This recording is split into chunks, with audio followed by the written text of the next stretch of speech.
네, 할렐루야 반갑습니다. 바른교회 강대현 목사입니다. 여전히 상황이 좋지 않아서 오늘도 온라인으로 여러분들을 찾아뵙게 되었습니다. 속히 상황이 개선되어서 함께 얼굴을 마주하고 예배하는 날이 오기를 소망해 봅니다. 오늘 우리가 함께 살펴볼 말씀은 사무엘하 6장 1절부터 11절까지의 말씀입니다. 다윗이 수도를 예루살렘으로 옮기고 난 다음에 그 성에 하나님의 법궤를 가져오려고 하는 장면을 담고 있습니다. 본문을 시작할 때 이렇게 시작합니다. 다윗이 다시 군대를 모았다.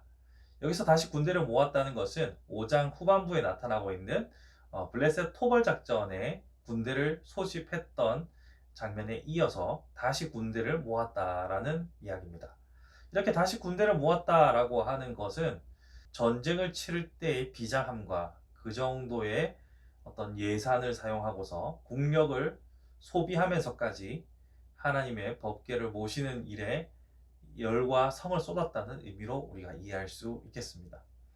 그리하여서 다윗은 하나님을 예배하는 공동체로서 이스라엘이 회복되기를 원했고 그 과정과 그 목적 모두가 예배가 되게끔 하고자 했습니다. 그래서 5절을 보시면 온 백성이 각종 악기를 들고 나와서 예배하며 하나님을 찬미하며 법궤를 옮기는 장면을 볼 수 있습니다. 이러한 내용을 통하여서 법궤가 예루살렘으로 온전히 옮겨져 갔으면 좋았을 텐데 문제가 발생하죠. 법궤를 옮기는 책임을 맡았던 자로 보이는데요. 이 우사가 이 배송 작전 중에 운송 작전 중에 사망하는 사건이 발생하게 됩니다. 그래서 이 모든 사역은 중단이 되고 이 법궤는 베레스 우사라는 사람의 마당에 방치되게 됩니다. 방치라고 하기에는 그렇고 그곳에 머물게 됩니다. 그리고 나서 오벳 에돔의 집에 복이 임했다라는 이야기로 오늘의 본문을 마칠 수 있겠죠. 이 이야기를 통해서 우리는 크게 세 인물을 발견하게 됩니다. 첫 번째는 당연히 다윗이고요. 두 번째는 죽임을 당한 우사입니다. 세 번째 인물은 그 법궤를 받아들이게 됨으로써 복을 받은 바로 이 오벳 에돔, 이 세 사람의 모습을 통해서 하나님의 뜻을 한번 찾아보려고 합니다. 먼저 다윗은 시작은 좋았습니다. 하나님을 온 이스라엘이 하나님을 온전히 예배할 수 있도록 상징과도 같은 법궤를 이스라엘 중심에 그가 머무는 성 근처로 가져오려고 했던 것, 시도는 좋았습니다. 그리고 그 과정도 좋았습니다. 예배가 완성되기 위해서 예배를 통하여서 예배가 완성되게 하는 것, 옮기는 과정에서도 예배했고 옮기는 목적도 예배였습니다. 다 좋았습니다. 그런데 문제는 우사를 통해서 발생이 되는데요. 여러분들이 보시기에 우사의 죽음이 다소 어이없고 황당하다라고 생각하실 수도 있습니다. 하지만 조금 눈치를 채신 분들이 있으실지 모르겠지만 우사의 죽음은 우연은 아닙니다. 그가 이 법궤를 옮기는 과정에 있어서 사용했던 것은 수레라고 나와 있죠. 3절을 보시면 새 수레로 두 번이나 반복해서 이 수레를 강조해서 설명하고 있는데요. 수레로 옮기는 과정, 이 과정에 뭔가 문제가 있음을 여러분들이 눈치를 채신 분이 있을 겁니다. 이스라엘이 법궤를 옮길 때는 어깨에 메고 옮겼죠. 수레에 옮기는 방식은 성경이 이 하나님의 여호와의 법궤를 다루는 방식으로 알려주신 것이 아닙니다. 물론 법궤가 수레에 실린 적은 있습니다. 언제냐면 블레셋의 법궤를 뺏겼다가 블레셋이 그 법궤 때문에 나라가 온통 홍역을 치르고 난 다음에 다시 이스라엘로 돌려보낼 때 수레에 실어 보냅니다. 그때 한번 수레에 법궤가 실렸고 그 이후에 지금 오늘 본문에서 법궤에 실리고 있는 것을 보게 됩니다. 그러니까 하나님의 법궤를 다루는 방식은 성경에서 분명히 율법을 통하여 어깨에 매라고 설명하고 있음에도 불구하고 그것을 무시하고 우사는 수레에 실었던 것이죠. 이유는 뭔지 모르겠습니다. 그때 당시에 바퀴로 바퀴로 굴러가는 수레에 실른다는 것이 뭐 더 진보한 과학적 업적을 수용한 결과라고도 뭐 볼 수 있겠지만, 이유가 어찌하였든 그는 하나님께서 가르쳐 주신 방법을 그대로 실천하지 않았고 그 결과 죽임을 당합니다. 그의 죽음을 통하여 크게 놀라고 당황했던 다윗은 그 법궤를 오베데돔의 집에 갖다 놓고는 이 모든 작전을 보류하게 됩니다. 그런데 흥미로운 사실은 이 오베데돔의 집에 오베데돔이 원해서 들어간 것은 아니었겠지만 갑자기 법궤가 들어오고 나자 오벳에돔의 집이 말할 수 없는 복을 받기 시작합니다. 오늘 읽진 않았지만 12절을 보시면 얼마나 복을 받았던지 그 소문이 다윗의 귀에까지 들어갔다라고 말합니다. 우리가 읽은 11절까지에서는 그저 오벳에돔과 그의 집에 복을 주시니라로 끝나지만 12절에서 보면 구체적으로 그 괴로 말미암아 그 집과 모든 소유에 복을 주셨다 한지라 그 소문이 다윗의 성에까지 들어갔다라고 나오죠. 자, 얼마나 대조적입니까? 하나님의 법궤를 옮기는 중책을 맡았던 우사는 죽임을 당하였고, 여기 오베데돔은 가만히 있다가 들어온 법궤로 인해서 복을 받았습니다. 어째서 이런 일이 펼쳐지는 것이고, 하나님께서는 이것을 통해서 우리에게 무엇을 보여주시려고 하는 걸까요? 먼저 우사를 살펴보시면 우사는 분명 이 일을 맡은 자라고 한다면 레위지파의 한 일원일 겁니다. 레위지파가 아니고서는 이런 예배하는 일에 수종드는 일은 거의 없으니까요. 그러니까 우사는 혈통적으로도 그리고 직분적으로도 매우 사람들에게 존경받을 수 있을 만한 위치였습니다만, 그는 하나님의 뜻을 임의로 행하는 바람에 죽임을 당하였습니다. 여기서 우리가 주목해 봐야 할 것은 임의로 행했다는 거죠. 물론 성경이 우리에게 모든 결정에 있어서 이것은 이렇게 해야 되고 저것은 그렇게 해야 된다 라고 다 설명하지는 않습니다. 성경이 설명하는 부분도 있고 그렇지 않은 부분도 있어요. 하지만 하나님께서 명백하게 가르쳐 주신 것을 임의로 행할 때 나타나는 결과는 죽음이라고밖에 성경은 말하지 않습니다.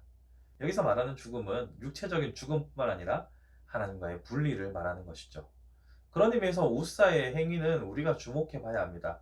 우리의 직분이 무엇이든지, 우리의 혈통이 어떻든지, 우리는 하나님의 뜻을 임의로 행하는 자라면 육체적인 죽음뿐만 아니라 하나님과의 분리라는 영원한 죽음을 피할 수 없다는 것이죠. 반면 오벳에돔을 보시면 그를 가드 사람이라고 설명하고 있는데요. 가드 사람, 즉 블레셋 사람입니다. 다른 말로 이방인이죠. 이 이방인에게조차 불시에 본인의 의사와 상관없이 하나님의 임재의 상징인 법궤가 들어오자 날벼락은 아니고 날벼락처럼 복을 받습니다. 우사가 한 것은 무엇입니까? 없습니다. 그저 이스라엘의 영토 내에 살아가는 이방인으로서 왕이 시키니까 그저 자신의 마당에 법궤를 두었을 뿐입니다. 그러나 그는 하나님의 복을 받는 존재가 되었습니다. 여러분, 여기서 오벳에돔이 한 거는 없죠. 그가 능동적으로 무언가를 한 것은 아무것도 없습니다. 다만 하나님의 임재의 영광 가운데 있을 때 그가 받았던 복은 멀리 떨어져 있는 다윗의 귀에 들어갈 만큼 놀라웠다는 것이죠. 우리는 여기서 주목해 보아야 할 필요가 있습니다.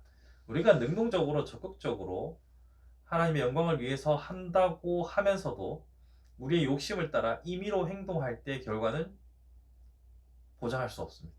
하지만 우리가 무언가를 열심히 적극적으로 하지 않는다 하더라도 하나님의 영광 아래에 있다는 사실만으로도 그 복이 넘쳐난다는 것을 우리는 보았죠.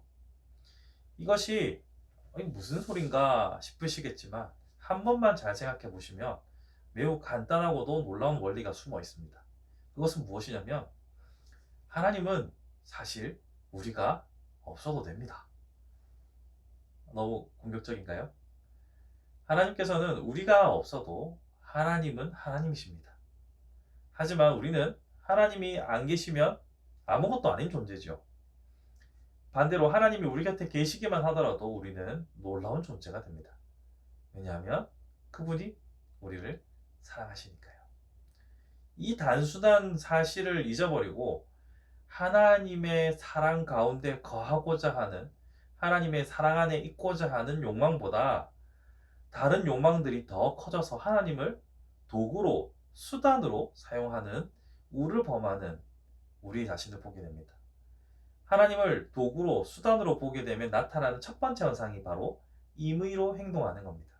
하나님을 예배한다고 하면서도, 하나님을 섬긴다고 하면서도 하나님의 방식과 하나님의 뜻에는 관심을 기울이지 않고 임의로 행동하는 것. 이것이 바로 우리를 우사와 같은 처지로 내모는 매우 위험한 행동이라는 거죠. 간단하게 예를 들어 설명해 보겠습니다. 하나님께서는 하나님을 사랑하고 또한 내 이웃을 내 몸과 같이 사랑하기를 원한다고 말씀하셨습니다. 하지만 임의로 우리가 사랑을 하는 사람인 척 하려고 하다 보면 정말 사랑하는 사람이 사랑하는 대상을 향하여서 하는 행동과는 상관없는 모습들을 하게 됩니다. 나의 중심으로 상대방의 이야기에 귀를 기울이지 않고 상대방의 의사는 필요하지 않고 그저 내가 하나님께 복을 받아야 하니까 하나님의 뜻대로 해야 하니까 임의로 내가 사람을 대하는 것이죠. 하지만 그것은 하나님께서 원하시는 방식이 아니겠죠. 하나님께서 법궤를 어깨에 매라고 하셨으면 어깨에 매는 겁니다. 하나님께서 이웃을 사랑하라고 하셨다면 그냥 사랑하는 겁니다. 사랑은 여러 가지의 표현으로 설명될 수 있고 여러 가지의 모습으로 설명할 수 있지만 사랑은 진짜 사랑하는 겁니다. 어떤 행동으로 내 사랑을 증명하고 사랑을 어떤 행동으로 드러내야만 내가 사랑했다라고 생각하는 것은 머리털까지 세고 계시는 하나님을 오해한 것입니다. 성경이 그리 하라고 했으면 하면 되는 겁니다. 성경이 어깨에 매라고 했으면 매야 되는 것이고요. 나는 하나님 더 잘 하려고 보다 효율적으로 하려고 수레에 실었습니다. 변명이 되지 않습니다. 하나님의 중심을 보시지 않습니까? 우사에 죽임 당한 것은 보이는 것으로 다 설명할 수가 없습니다. 그가 죽었다면 하나님께서 그를 아신 겁니다. 마찬가지로 여러분들이 하나님 앞에서 살아가는 삶에 있어서 하나님의 존재만으로도 복이 있다는 사실을 우리가 기억한다면 임의로 하는 행동들은 모두 나를 위한 것이라는 것을 알아야 합니다. 사랑하라고 하셨다면 그저 사랑하는 마음을 잃지 않기를 기도하는 것이 차라리 낫습니다. 그런 의미에서 여러분들의 삶은 어떻게 보면 수동적이고 전혀 의도하지 않은 바 가운데서 하나님의 뜻을 이룬 오벳에돔과 같은 삶이 되기를 바라야 합니다. 이것을 다른 말로 표현하면 내가 무언가를 임의로 복을 얻기 위해서, 장수하기 위해서, 후손들을 위해서 임의로 무언가를 계속 하는 사람이 아니라 계속 내가 하나님 곁에 머물면서 하나님의 마음을 아는 사람이 되기를 구해야 합니다. 그런 삶이 되지 않으면 우리는 늘 타인의 시선에 올가매어져 살아가는 사람이기 때문에 분명 우리의 뜻은 왜곡됩니다. 그리고 왜곡된 우리의 뜻은 임의로 행한 우사의 삶과 다르지 않습니다. 그렇기에 말씀이 말한 그대로를 실천하기 위하여서 날마다 하나님께 도움을 구합시다. 하나님께서 말씀하신 대로 살아갈 수 있게 해주십시오. 오른뺨을 때리면 왼뺨을 갖다 대고 오리를 가자면 십리를 같이 가고 십계명에 말한 바의 계명들을 지키기 위해서 있는 그대로 순수하게 복잡하게 생각하지 않고 탐하지 않고 욕심내지 않고 사랑하고 섬기는 사람이 되게 해주십시오 라는 기도가 그 어느 때보다 절실한 시대이지 않을까 생각해 봅니다. 사랑하는 성도 여러분, 조금 내용이 어려울 수도 있습니다. 하지만 단순하게 정리하면 이와 같습니다. 하나님의 뜻을 있는 그대로 온 마음을 다해서 실천하는 자가 되기를 간구합시다.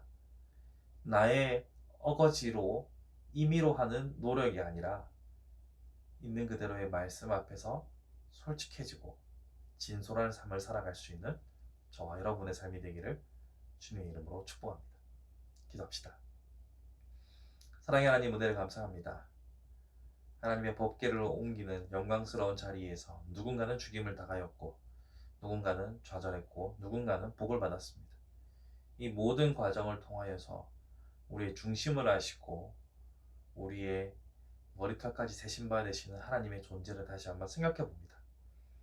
하나님, 말씀이 말하는 대로 순종하며 말씀 앞에서 솔직해지고 진솔한 삶을 살아갈 수 있는 우리가 되게 하여 주옵소서. 그리하여 오베데돔의 집에 내려졌던 복이 우리의 삶을 통하여 증거될 수 있도록 인도하여 주옵소서. 우리 사랑하는 성도들의 일주일의 삶을 다시 한번 주님께 의탁드립니다. 주님, 매일의 삶 가운데 하나님의 음성에 귀를 기울이며 하나님의 뜻을 발견하며 그 안에서 평강을 누리는 우리 모두가 되게 하시고 또한 몸의 건강도 지켜주시사 건강한 모습으로 함께 다시 얼굴과 얼굴을 대면하여 기뻐하는 날을 속히 허락하여 주옵소서. 감사드립니다. 예수 그리스도 이름으로 기도합니다. 아멘. 한 주간도 승리하시기를 주님의 이름으로 축복합니다. 건강하십시오.